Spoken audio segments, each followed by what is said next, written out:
Hello, everyone. Good evening. Welcome to today's masterclass on dynamic learning stations for middle school maths. I hope you're all good. And of course, good morning and good afternoon to all those from anywhere around the world. My name is Sanya, and today we will be diving into dynamic learning stations for middle school maths. And it is such an honor to be here with you all. And I love that the passionate educators have joined and are ready to learn about it. Let me start by sharing a little bit about myself. I hold a bachelor's in education and specializing in maths and economics, and a master's in statistics. I forgot to add it here, but I also hold gold medalist. I'm a gold medalist in masters in statistics with extensive teaching in years 6 to 8. I have dedicated my career to making maths more enjoyable and accessible to the students. Currently, I'm also holding the financial literacy head at my school, where I guide students towards achieving competence in numeracy and practical life skills. My teaching philosophy centers on breaking down, simple mathematical complex concepts into light bulb moments for students, empowering them to tackle challenges with curiosity and confidence. And beyond teaching, I'm an avid traveler, a book lover, and a calligraphy enthusiast, all of which keep my creativity flowing. I'm thrilled to share how you can use dynamic learning stations to transform your maths classrooms to the hubs of engagement and collaboration. So let's dive in. Before we start, we have some masterclass expectations, which I'm sure most of you are aware of. Firstly, we have to be respectful for all the opinions related to any question. Your mics will be muted, and you have to be aware of the camera as well. Please use the raise hand emoji if you have any question, and please help me create a positive learning environment. Coming to the learning objectives. Um, we will be able to recall examples of different types of learning stations for maths topics. We will also be able to explain how learning station addresses diverse learning needs. Thirdly, we will be able to develop creative and effective station-based activities, analyze student needs to group them effectively for collaboration, and lastly, we will be able to innovate by integrating the technology, the manipulatives, and real-world problem-solving into stations. I'm confident that by the end of this masterclass, you'll be leaving inspired and equipped to implement these strategies in your classrooms. I hope I can do that. Your takeaways will definitely be engagement and purposeful collaboration with the hands-on activities, and how to do the differentiation in the basis of readiness levels and learning styles. And always remember that stations promote collaborative skills, encouraging students to take ownership of their learning, which is something we target the most in our classes. And I'm sure like most of us lag behind it because the ownership part is not present. Before we start, I would like to address a simple thing. What are stations? I'm sure most of you are using it into your classes. Most of you have used it already. Some of you must have used it, did not like it, and moved on. So let's start with what are stations? Stations are a way for students to practice lesson content while moving around the classroom instead of being seated at the desk. I know this sounds really scary, but believe me, I have been there. And however, I've used stations with even the most out of control classes in like seventh grade students. And I am telling you, it can be done very successfully. Um, Also, I wanted to address like why they are effective. So before that, I want you all to watch this video so that we can move on and understand with visuals like how we do stations in the classroom. Picture this. It's math class and students are learning a tricky new math concept. Around the classroom, small groups of students are practicing the concept in a variety of ways. At one table, students are watching an Edpuzzle video lesson and completing practice problems in a notebook. At another table, students are using math manipulatives to play a game with a partner. And at another table, the teacher is giving students immediate feedback on the most recent homework assignment. This is the station rotation model. In this model, students rotate through a series of activities so that they can participate in different types of learning. An online station lets students take things at their own pace while they review key content. An offline station lets students work on collaborative problem solving with hands-on activities. And a teacher-led station lets students work closely with the teacher and gives them the chance to ask questions. Teachers love station rotation because it allows them to work with small groups and give differentiated instruction. Students love it because they get to learn in different ways and receive more personalized support. Ready to plan your first station rotation? Start with a video lesson. Choose from Okay. So as you must have seen in the video, the learning stations are designated areas in the classrooms where students engage in specific tasks aligned with learning objectives. What's the purpose? To promote the hands-on activities and active learning.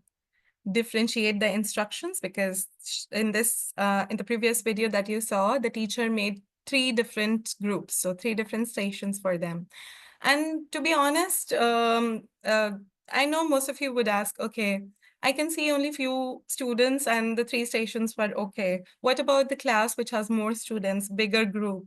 So as many stations as you want, teachers, as many stations as you want. Your purpose is only to make them learn while making them engaged, differentiating, and also collaboration and making them use different kinds of techniques to learn. So foster collaboration and independence is very important. Independence is, again, we always are focusing on the collaborative part, which we are sometimes, failing, but independence and taking the ownership also is very important, where you can definitely reach here. Some of the examples would be problem-solving stations, manipulative-based exploration, and technology-driven activities. Why stations? Personally, in my maths class, I typically used questions that could be answered with students' notebooks, textbooks, knowledge, or skills.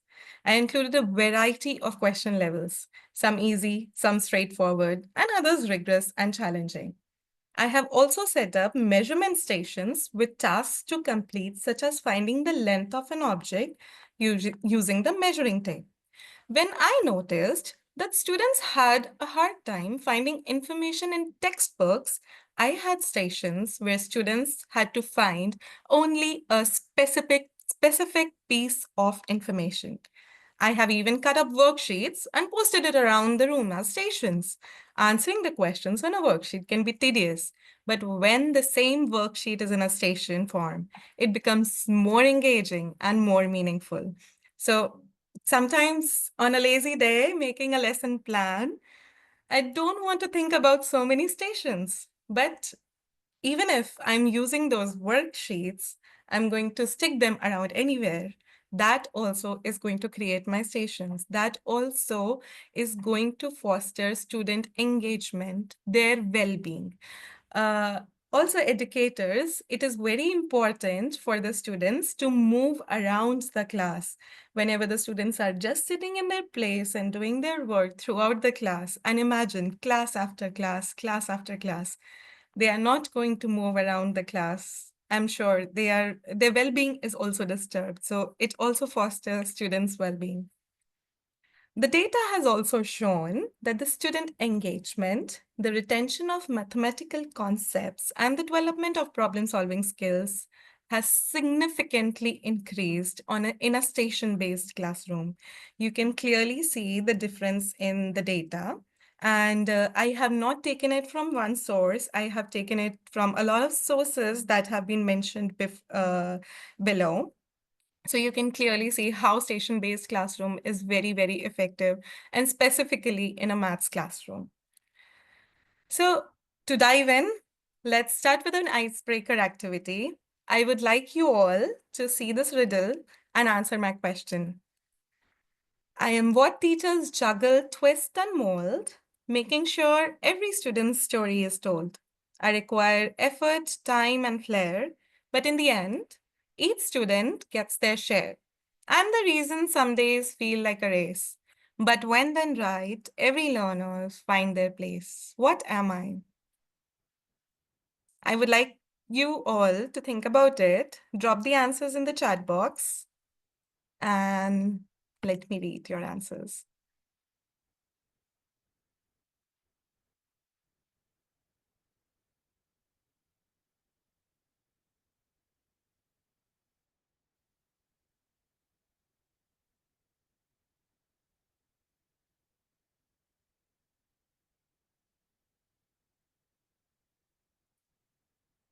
Okay. I'm reading answers that, okay, we juggle, twist, and mold with time. Yes, definitely.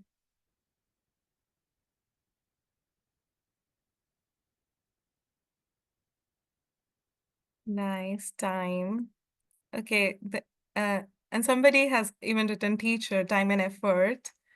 Definitely. Okay. There is one answer I'm looking for. That one word that we are always juggling with. Lesson plans, definitely. But what in the lesson plan? Marks.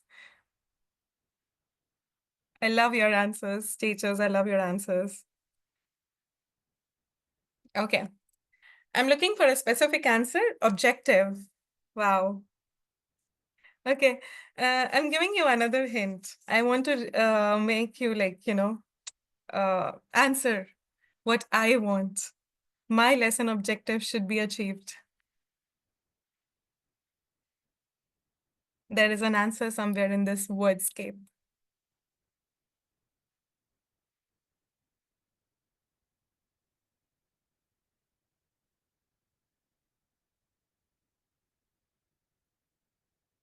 Nice. Somebody has gotten it. Showing data. Wow. Differentiation. This is what I'm looking for. We juggle, twist, and mold to make sure every student's story is told. It requires time, effort, and flair. But in the end, each student should get their share. I'm the reason why some days feel like a race. I know some days when to differentiate any topic, just pick up any topic, and sometimes some things become a little difficult. So it feels like a race. But then when done right, every learner finds their place. It is differentiation. Very good, teachers. I'm so glad you got it. Okay, so notice that we are already experiencing diverse learning styles. Just in this simple activity, this is the power of Learning Station in maths. They allow us to cater to these varied interests while keeping the class dynamic and engaging. Now let's explore how to bring this approach into our middle school maths classes. Before that, I want you to think of the kind of challenges you face to make maths engaging for middle school students. Uh, like what different things that make students feel bored? Why are they saying, we are not able to understand or it's boring? Just think about those things. To make a good learning station for different kind of learners, just like how we saw a different kind of learners could answer a riddle, some could answer from the wordscape, but my answer is the same. This is where I want to lead you. So if you could design a classroom with stations that cater to different learning styles and needs, what types of activities or resources would you include at each station? I have given some examples, but I would like you to put it in the chat box, like what kind of activities or resources you would think that will be very engaging apart from these, or if you find one of these very interesting, you can definitely drop in. But Um, my motive here to tell you is when you are developing stations, there are four things that you should keep in mind. One, what is your hands-on activity going to look like? Second, how are you going to integrate technology at a station? Third, what kind of collaborative task would you include? And fourth, how can you support the independent learners?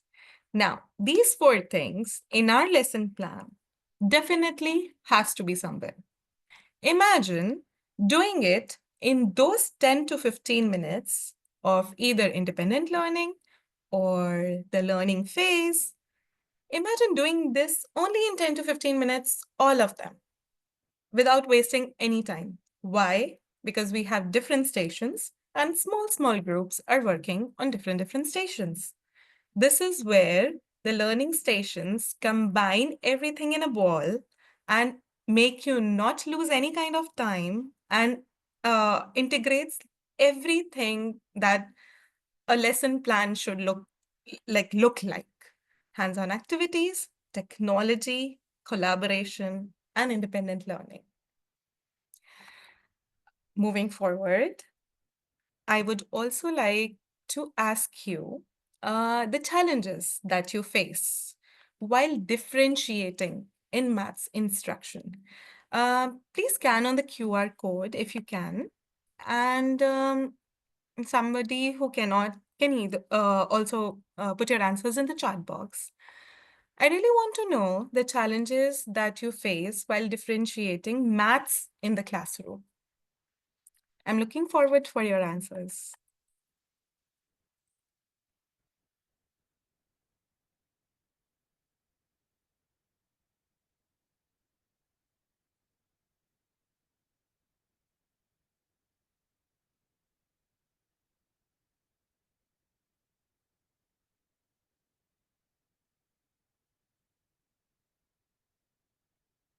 Connecting maths to real life. That's a great example of the challenge that we face as maths teachers, I'm sure. Writing is a task for students. Definitely, writing is a big task, especially with the devices around and the typing speed that has increased. I'm sure, yes, that's definitely a big task.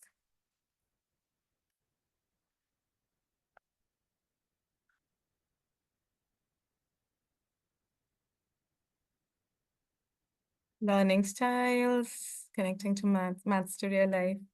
Okay, I would like to address this question about um, connecting maths to real life.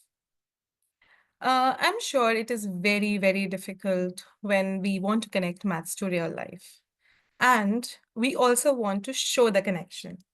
So in learning stations, imagine putting up a station where they can really have those kind of manipulatives, or one station activity is in the corridor where students are searching for different kind of shapes in real life or taking their angles or maybe a measurement. Not only that, one station can be when you are teaching money, send them around, let them go to the other teachers, other students, let them do the money exchange, make them the entrepreneur, and so many other things.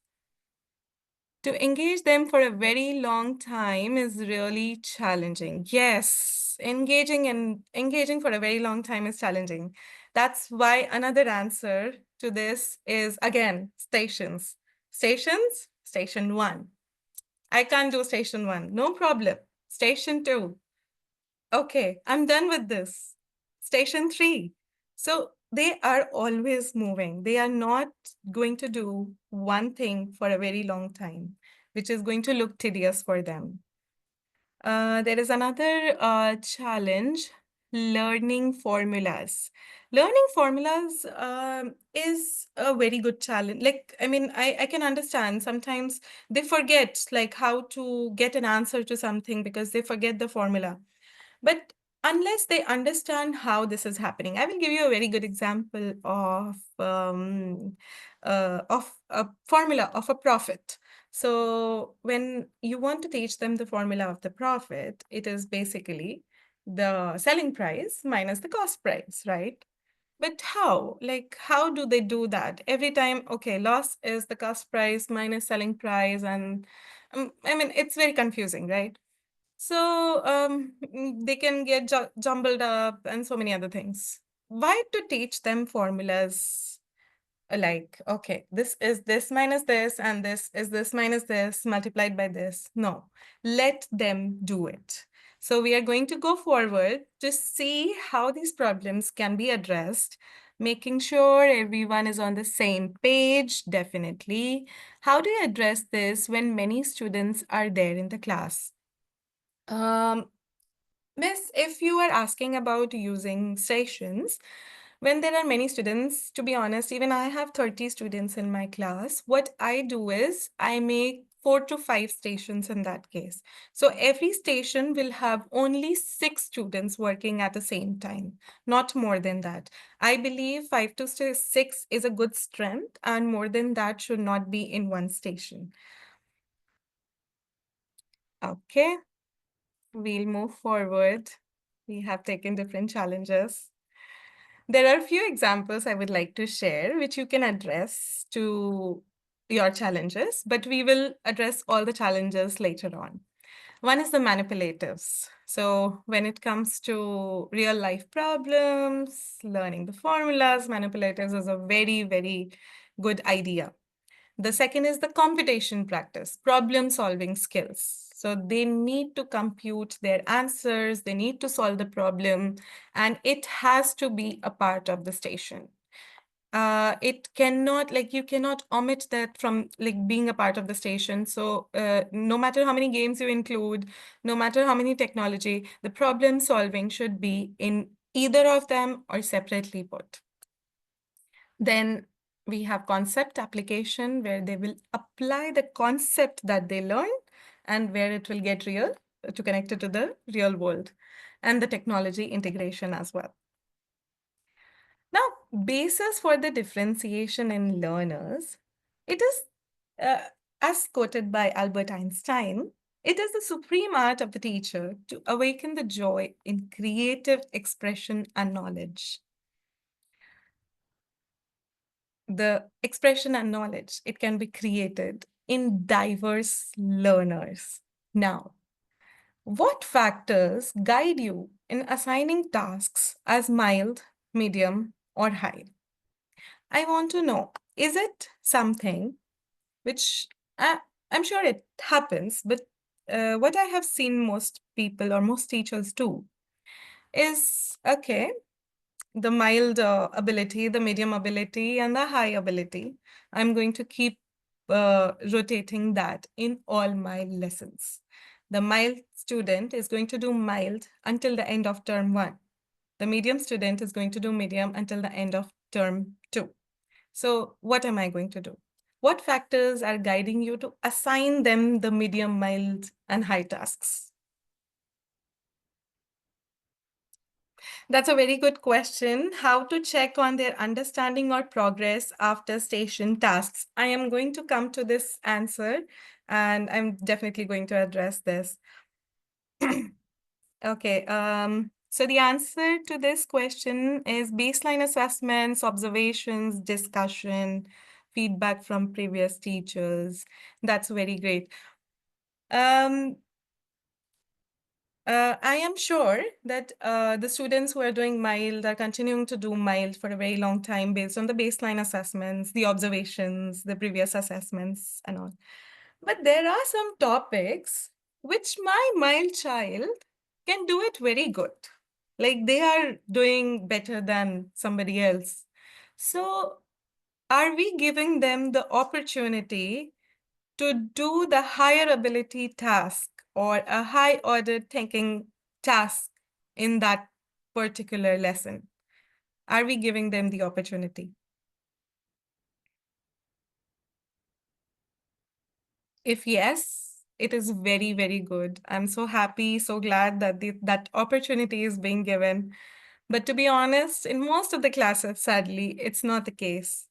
So, again, the station rotation model will not only help them go to the next level in that particular lesson which they are learning very nicely, but also to challenge themselves every single day. Maybe the station four, the high ordered thinking task that you have been designing for the higher ability students, maybe every single day when the child is completing station three and reaching station four and not able to do that, maybe that one day they will reach there and then the progress will happen. And as a teacher, it is so satisfying to see your it's so satisfying to see your high order thinking levels, the higher ability to make so much progress. But when it comes to your mild ability students and medium ability students doing higher ability tasks, it is really, really satisfactory. So it takes good observation and data collection to be able to analyze which learners will move on to the next level. Definitely, it will be a very long time, but one step at a time is what we need. Okay. According to me, definitely all the data and everything is really important. But every class is different. Every lesson is different, definitely. And I cannot give to data if in one particular lesson all my students are able to perform higher ability tasks. Why? Because maybe they all were ready, they all had their interesting whatever interests them, and maybe on the basis of their learning styles. Now, for example, in my class, nobody likes to watch a long video. So why I have to make a longer video as a station or a video as a station at all? Because nobody likes to watch. It's only one or two students, which can also have an interesting, a good interest in any other activity that could have been incorporated in any other station as well. Yes, we agree that every lesson and every class is different. We experience and learn a lot after every lesson. So far, we have achieved our two objectives in which we have recalled the examples of different types of learning stations, the manipulatives, the technology, and the puzzles, the maths where it gets real, connecting it to real life, the problem solving skills. And we have also done explaining how learning stations can differentiate instructions by catering to varying students' readiness levels and learning styles. So let's do it. Let's make something. So let's brainstorm and draft 3 learning stations, only 3 I want, for equivalent fractions. I'm sure most of you are teachers, and even if not, equivalent fractions are somewhat like half will be equal to 2 over 4, will also be equal to 4 over 8, and 8 over 16, and so on. So I have to make students learn equivalent fractions, and I have given one example where station 1 is manipulatives and interactive pizza models. I will name my station Build Your Fraction Feast. So let's see if you can develop 3 learning stations. Station 2, differentiated worksheets. That's amazing.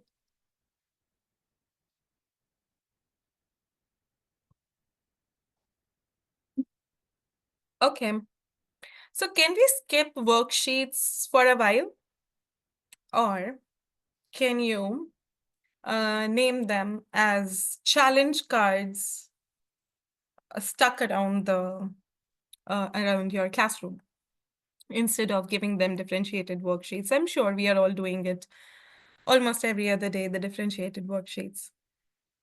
Is there any other example we can use as a station on an equivalent fractions? Any one station also, if you have.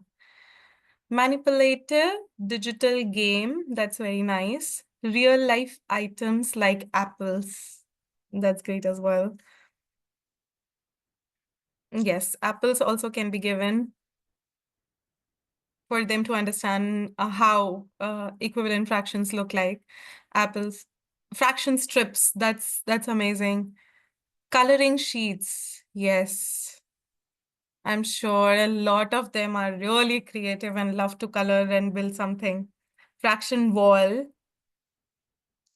I would like to ask, what will a fraction wall do? Like, fraction wall is a piece of information which I can stick around for them to understand, like, how fractions are going to work. It's Legos. That's an amazing example as well.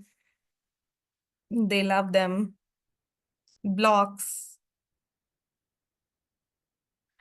Great, great. Great to see your answers. I'm so happy you're able to think in this direction. Okay, going forward, I am going to tell you about the grouping students for the station. Now, how do you currently group stations in your classroom? I mean, what works well, what doesn't? So there are many ways. Stations are an excellent for differentiation purposes. Students can choose what works best for them. For example, sometimes I let my students determine if they wanted to work independently with a partner or in a group of 3 to 4 to 5 and 6. They also determine the order in which they are going to complete the stations. For example, okay, this group, which station you are starting with? That group. Okay, you are going to start with station number 2. The last one will be starting with station number 5, and that's how we are going to rotate.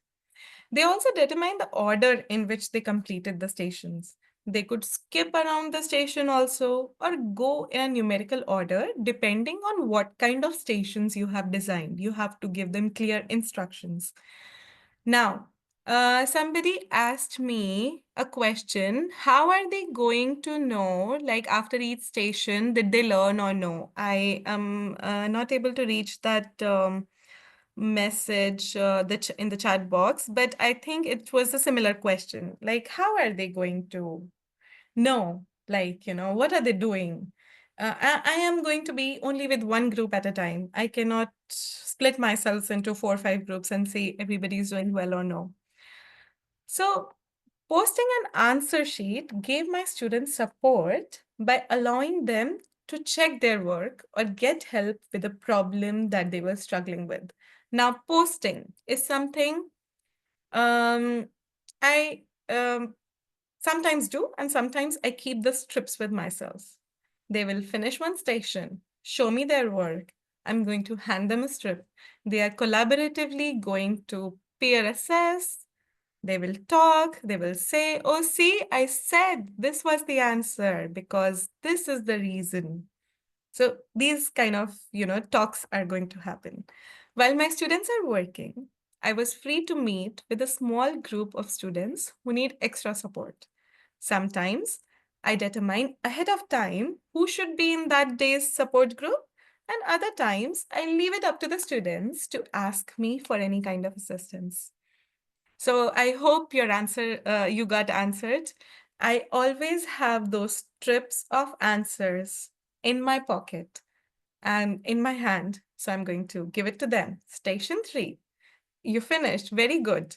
This is your answer key. Self-assess, peer assess, talk about it if you were wrong. That's how we collaborate, discuss, and do the independent learning as well. All those who are doing solo as well. So I'm going to share a very good example, a very great experience that I had in my class. And not only that, I was in fact observed in this class. So I'm going to share my this experience a little later, like what happened in the end. But I'm going to start with how I made these stations. So the very first station that I made was with a maths manipulative. It was a digital manipulative on GeoBoard from MathsBot. It's this topic is squares and cubes for year 6, and they had the opportunity to switch on to scan this QR code, open this manipulative, and see every time they are increasing the square, how many boxes are there. Every time they are making the 3D model of a cube, how many boxes are included. So this is what gave them an idea of what squares and cubes are. The second station which I did was access the QR code for the video in which it is explained how a square or a cube is calculated, how square is related to the area, to the volume of a square and a cube. To the third station, what I did was, okay, one more background check. These stations were active independent learning. So I had only, say, 3 to 4 minutes of teacher talk where I explained how square looks like, how a cube looks like, and how are we going to find the area and the volume, which will help us find the squares and cubes of number. And they started with the manipulatives. And not only that, those students who did not bring their devices, I had the small Lego manipulatives of my own to give it to them so they can hold it. It was tangible and they could use it. Then station 3 was to proceed to the reading corner, and there were 3 talking heads. Remember the game Two Truths and a Lie? I simply put 2 correct information on squares and cubes and 1 lie. I mean, one wrong information. And all they had to do, I had put sticky notes there, red sticky notes. They had to put up a sticky note and put it on an incorrect one. There were some students, some groups who would choose maybe one talking head or the another based on what they could understand from so far. And that's how they could learn.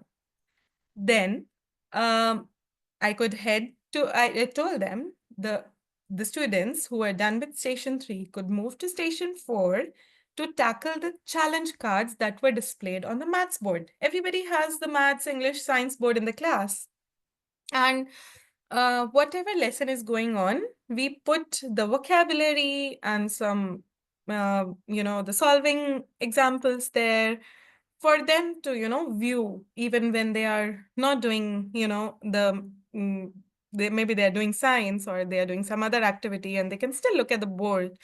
So those kind of examples were given and there were some challenge cards for them to do those kind of challenges. Again, problem solving, worksheet work, both. I mean, you could have put those problem challenge cards as worksheet, but I did it on a maths board. They will go there, they will read the challenge, and not only that, sometimes it gets crowded. So how will you say, okay, station 4 is getting too crowded, now what to do? The challenge cards can also be as a form of QR codes. Put a small QR code down and put it on stick it on the maths board and let them scan it. Maybe those who are doing station 4 can scan and do it on their devices. Maybe sit somewhere here and there and be somewhere near a non-crowded area. Now coming to station 5, it was definitely, as you can see, this question it is for high order thinking. These are the high order thinking skills, and it's only for my higher ability students. So imagine only 2 of my students in a class of 30 could do it. Only 2 of my students. But that's it. That's it. My lesson objective is achieved only while they are doing after they are done with the video. Even after they are done sticking the red note on the wrong statement because they're learning.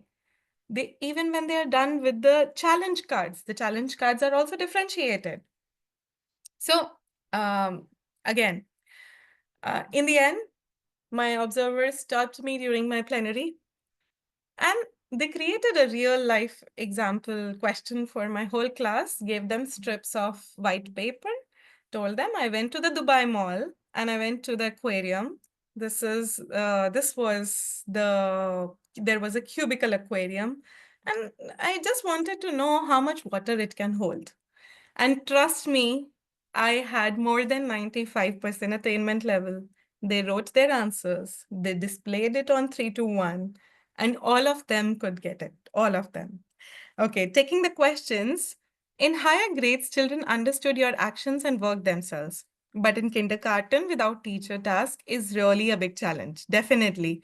For very young children, we are struggling without teacher talk and how to guide them. You are right, Ritu. I mean, definitely, I'm also talking about the middle school students who are able to do it. But uh, I'm sure, like slowly, you can engage them in maybe 2 or 3 learning stations with a lot of guidance, maybe, so that, they get used to it and they are not unfamiliar with the concept as they grow. So they can get independent once you do that one thing at a time. So again, stations are in the first go, I'm sure it's not going to be a success. It was not a success for me as well. Let me tell you, but now I can't do without stations. I just love them so much. So another questions for these stations should be in linear order. It's up to you, teachers. It's up to you. Linear order, non-linear order, anything. That's the quality, that's the beauty of stations. You can do anything with them. I'm going to share another example so you will know. So here I put it at station 1, 2, 3, 4, 5. Now, let's see another example. To create formulas, here I did not make them. So here, when I'm talking about stations, they can start with any station they want. That's up to them. And the students who could not understand before can start with the manipulators. Who understood what to do already start with station 3. It's up to them. There was one student who started with station 5, did that and started coming down. So it's all up to them. But there are some stations which you can start from, like, they have to move in one order only. So something like this. And again, you can name your station anything. 1, 2, 3, red, yellow, green, anything. So here what I did, every month you're saving some money, and every time you're saving 100 dirhams. What is the 5th month, the 10th month, the 50th month? What is the rule being followed here? Again, this was a red station for everybody. Everybody will solve it and move to the next station. Some students who will get stuck will form a group. Now, the teacher is helping them, and the other stations can move to the yellow and the green group. Okay, the yellow and the green station. Again, make your first station the easiest station related, very closely related to your learning objective. Because even if red station or the first station of theirs of the full class, or that's what 75, more than 75% or more than 90% of the class is finished, your lesson objective is then and there achieved. All those who are going to the yellow or the above stations are going to the next level and going above and beyond. And definitely put that. After completing its station, check in with me to review the answer key for self-assessment. That is very important. Again, going to the green station, what's happening each time? So every time the level of difficulty is being increased. So they have to follow, they have to tell what is the rule being followed here and how are they going to make a formula or something in their mind that even if they ask me about the 50th month, what will be my savings? Even if they ask me about the 70th month, what is going to be my saving? Okay, thank you so much, Shamima. I also really like doing these stations. Um, thank you, thank you. Yes, answer key is very good for self-reflection. Again, uh, an example that I'm going to share is, again, I named my station anything, right? Now, this example is not going to be in order. They can choose in whatever they like, okay? So station 1, station 2, station 3. I made 3 stations. Yes, Vishlachi, I can show you green station. So in the green station, what happened is I started with 200, but I could not make 200 every month. Then I started putting 100 only. So what is happening here? So the general rule, the formula that they have to derive is every time month plus 1 times 100. So n plus 1 times 100. So this is something that they are going to go beyond the lesson objective and achieve a formula. Okay, again, for the station geo strips, what I could not give them the geo strips and the fasteners.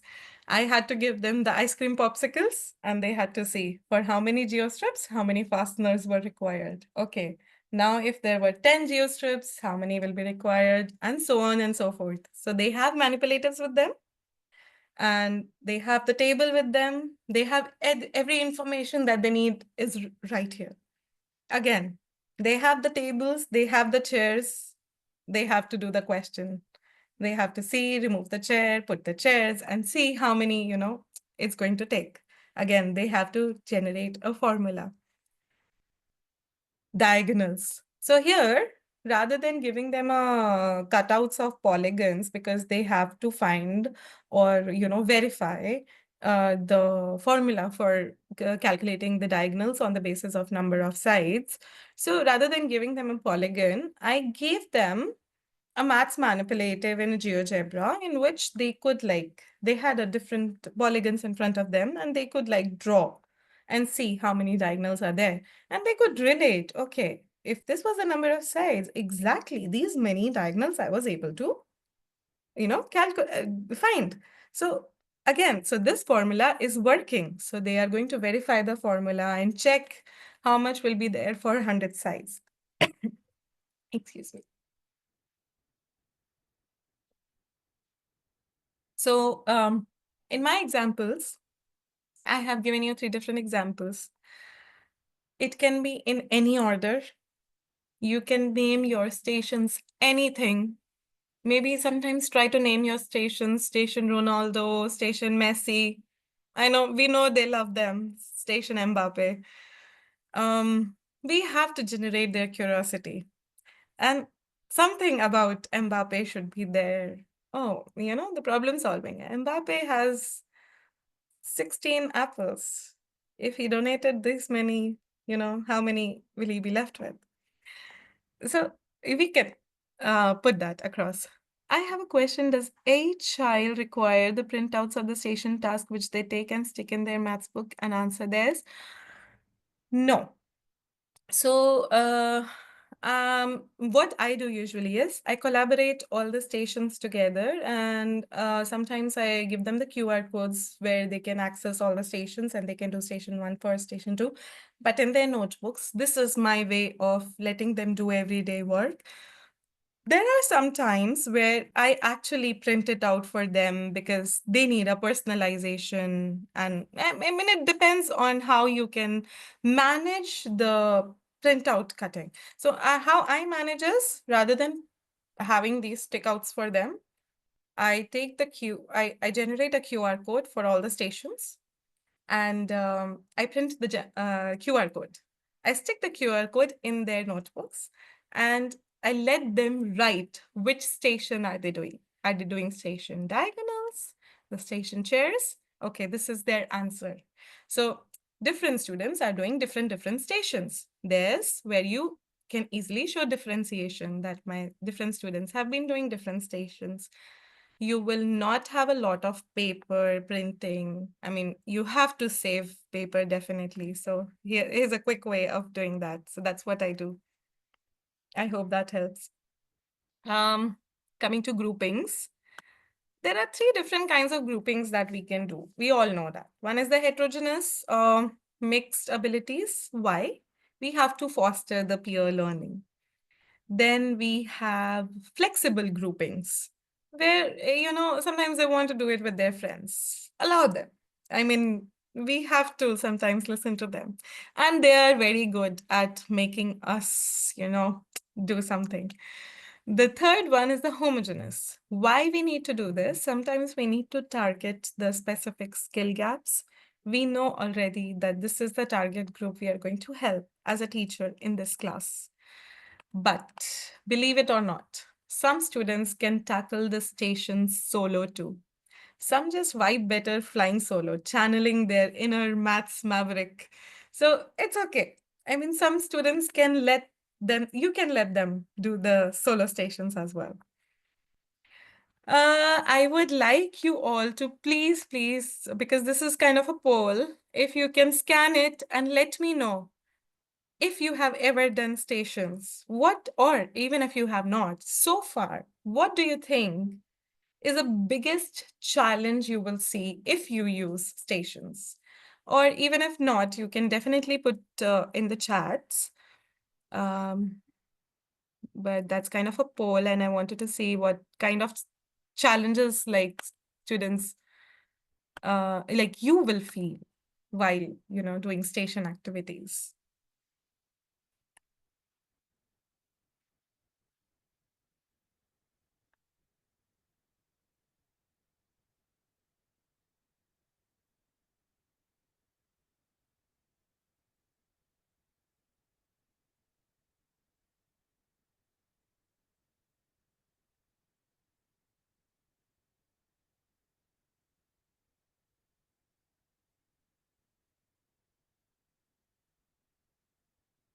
Okay. I'm getting the answers to the poll but I'm not getting many. I'm sure some of you must be joining through the phone, so it is difficult to access it. You can tell me here as well on the chat box. What is the biggest challenge you feel that, station activities can have in your classroom or while making the station activities? What is the biggest challenge that you might face?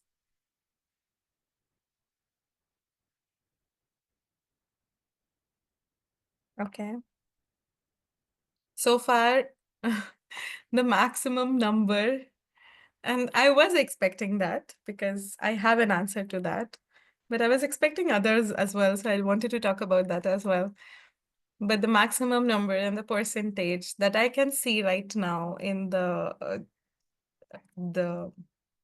link, the poll, is managing behavior. I was expecting that, and I don't know how it has the maximum number. I wanted to talk about other things, but definitely this has the maximum number. Okay. Managing behavior, definitely. If your students are moving around in the class, managing behavior is going to be such a trouble. Um, to individualize, yeah, time constraint. Yes, time constraint is also there. We will also talk about that. Um, I'm going to talk about the most common one first.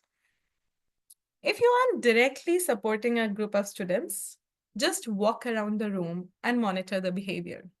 Keep an eye and ear out for any horseplay. Whenever students misbehave or don't follow a station expectation, give them the first warning. If the student have a second problem, direct the offending students back to their seats, give them the worksheet, and they're going to finish it there. Remind the students that they cannot get out of their seats for the remaining station time.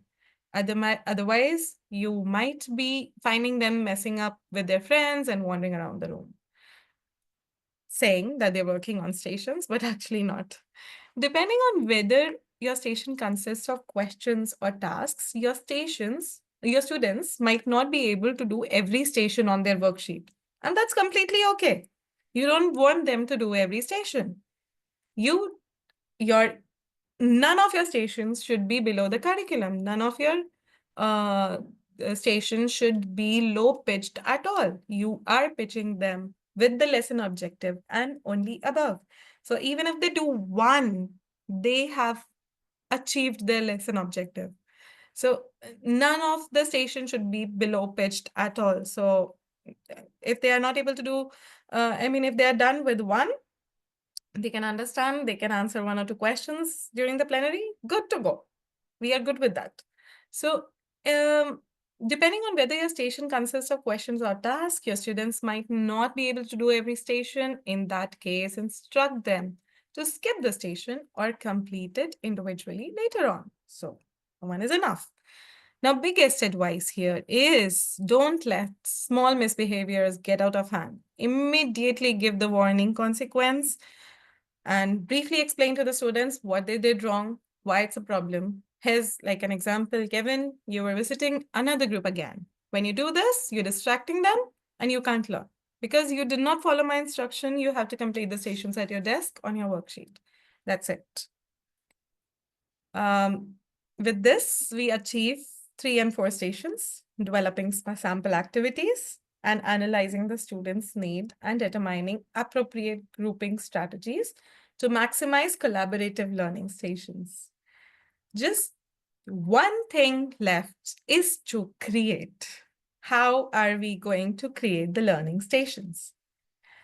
Let's take an example of calculating percentages. What I want you to do is not tell me what you're going to do in the station. Just help me only with the station name.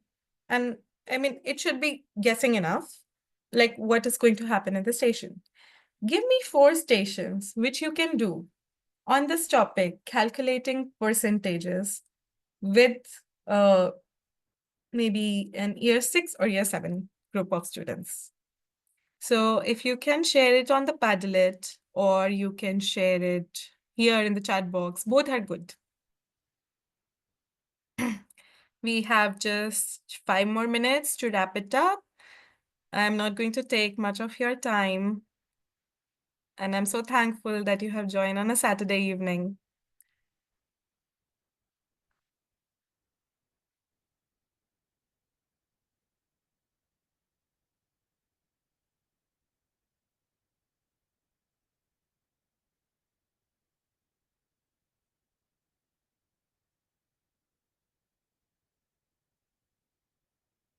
How can you make just the 4 stations for calculating percentages? Meanwhile, you're answering. We can discuss your answers later. I wanted to tell you how I did it.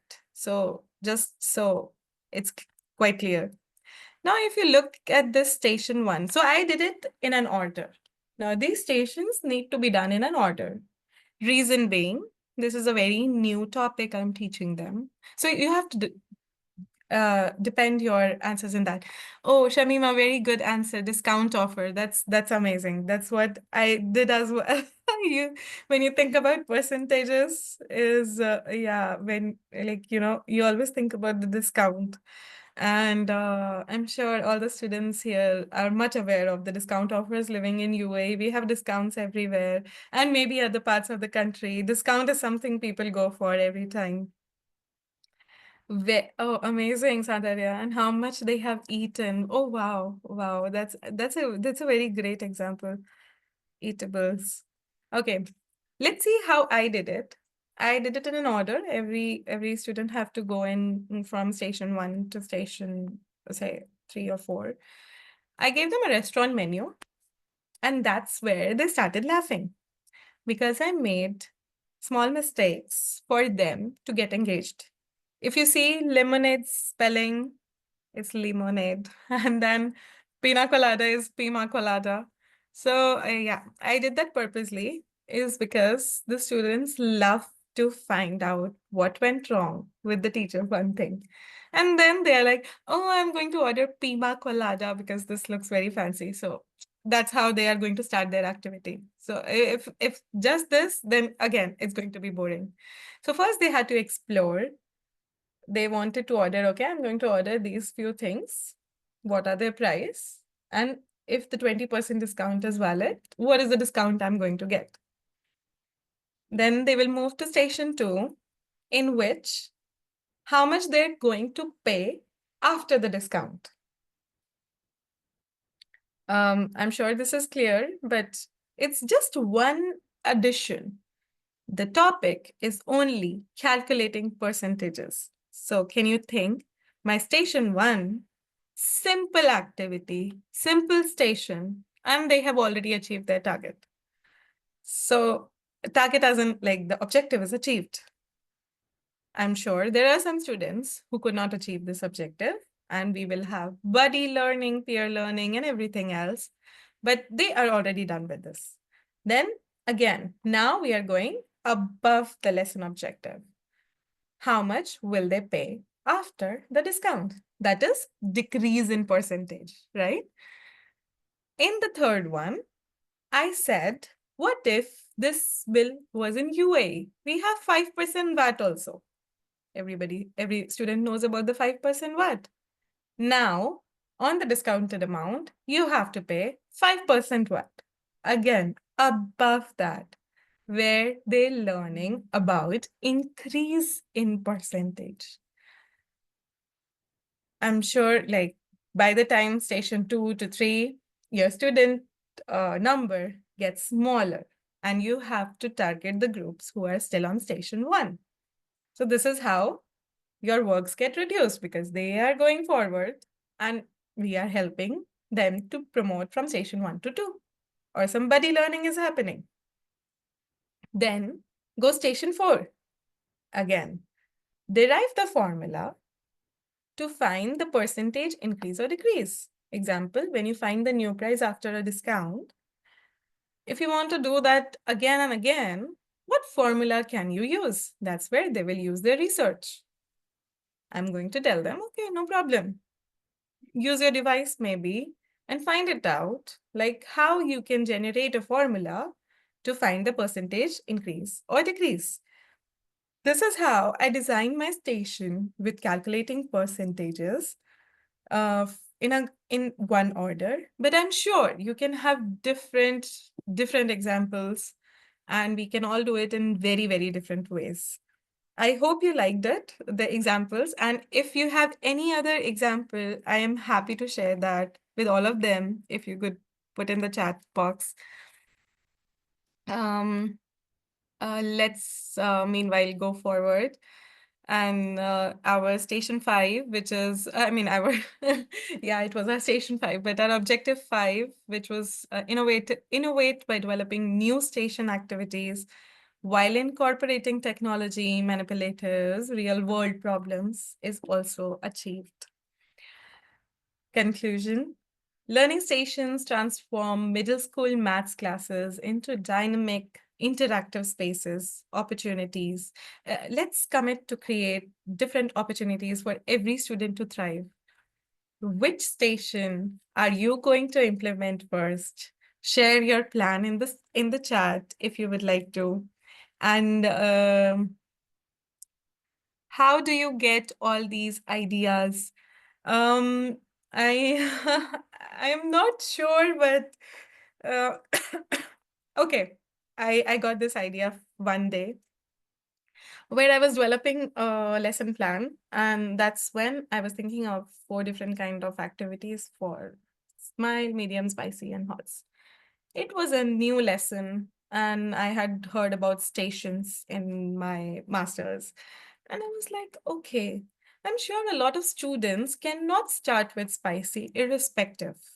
My spicy students will not be able to start with the high ability as well. So why not let them start with the lower ability only and understand and then move forward? Why don't I make it a station? And another thing that made me do this is I felt that there were some students in my class, and there are always these students. And even when I meet adults and they tell me, oh, you are a maths teacher, I used to hate maths. I used to get so bored. So, I mean, it just, uh, I just have that itch, that ick to make it interesting. I don't want to hear it's boring. I don't want to hear that, they're not learning. The best part for me is when they're doing it, any parts, any station, is just, they tell me, oh, wow, this is so easy. So I'm like, okay, yes, it is easy. It's really easy. So this is what I have to do. That's it. This is the solution. This is what I want to hear from my students. I want them to be interested. I want them to have that sense of accomplishment when, they are doing any task. I want to know, if some students can't finish some stations in particular class, do you repeat the steps for the next class? Again, Sandarya, none of the stations will be low pitched. So even if they are completing one station, is where their lesson objective should be achieved. If they are not able to do any station at all, is when you need to have an intervention for those particular students or for the whole class, depending on whether they could not. For example, my 50% of my students in the previous example that I showed, this one, could not go beyond station 2. So now, like they were stuck until station 2 only. For me, my lesson objective still achieved because my here the topic is calculating percentages only. My objective is not increase or decrease in percentages. That is something they're going to learn in year 8 or year 9 maybe. It is not going to be increase or decrease. So even if they did that, I'm okay with that. I mean, they learned what they had to learn according to the age appropriate, whatever their level is. They learned what they wanted to learn. But definitely, if they're not able to go beyond station 1 at all, like almost whole class, maybe you can introduce another day so that they can go beyond. It all depends on you, or you have time constraint to complete your syllabus. It all depends on you. What if there is a sense student? For sense students, manipulatives are the best. However, there are a lot of sense students who love to use their device. They can use quiz, the digital manipulatives, and I mean, not only that, a lot of other things that can be used for sense students. The things that we use are mainly the digital manipulatives, the tangible manipulatives, and doing their station outside the class sometimes. Sometimes I send them. It is like a mind relaxing for them. They get to go outside, they get to do something, they get to come back, get the information. So yes, it's a checkpoint for success. It's a small quiz you can scan, and it will be really good for for me to gather the data of how much you could understand. These were my masterclass takeaways: engagement, um, differentiation on the basis of readiness levels and learning styles, and collaborative skills, and taking ownership of their learning. There are some frequently asked questions that I would like to address. How much time should be allotted to each station? A station activity should not be more than 5 to 7 minutes to the max. They should not spend more than 5 to 7 minutes on any station if they are doing peer or individual or anything. They should be moving to, like, a lot of students should be moving to the next station, or a group should be moving to the next station. How do you manage time between the transitions? Use clear instructions and timers. You can use the timers on the digital board. You can use the timers with your small clock that you carry around with this alarm clock. And what if a student struggles with the station? We have already covered that. We need to provide scaffolding materials or a peer or a buddy support or one-on-one teacher interaction, which sometimes works best. This is all the places where I've gathered all my information from. And stay updated with ITU on Instagram. A very, very big thank you. And I am so, so honored that you all were here. You took out time on a Saturday evening. And it's really, I'm really grateful. I hope you feel inspired to transform your maths classrooms with dynamic learning stations. So now let's open the floor for your questions to facilitate any Q&A that you have. Thank you so much, Hamima. Thank you so much. Loved your comments, loved your enthusiasm.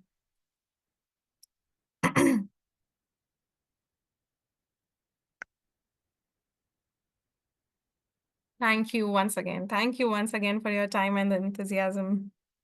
Let's stay connected and continue sharing ideas to make maths more exciting, more meaningful for our students. Thank you.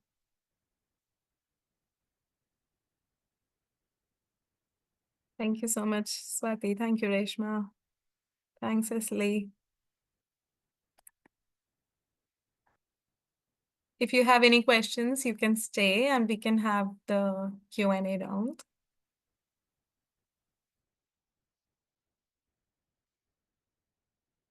Thank you so much.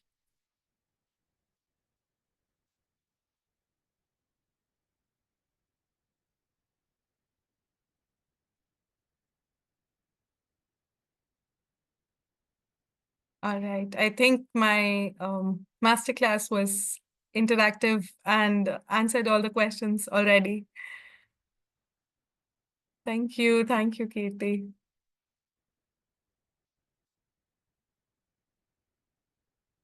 Questions will always be there, never ending like dishwasher machine.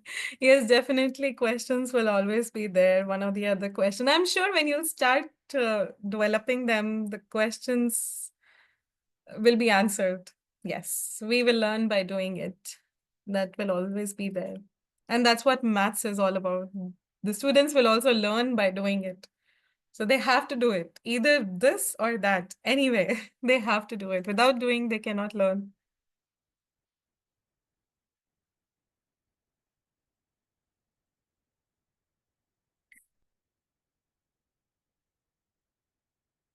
Thank you so much, guys. Thanks a lot. Happy teaching, everybody. Thank you so much, Amima. I loved your answers.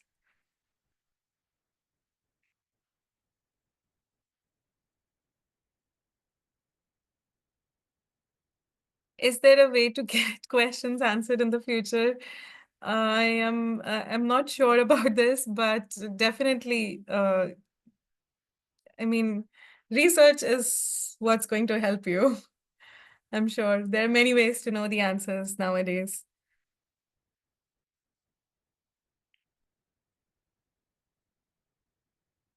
All right. Thank you so much, everybody.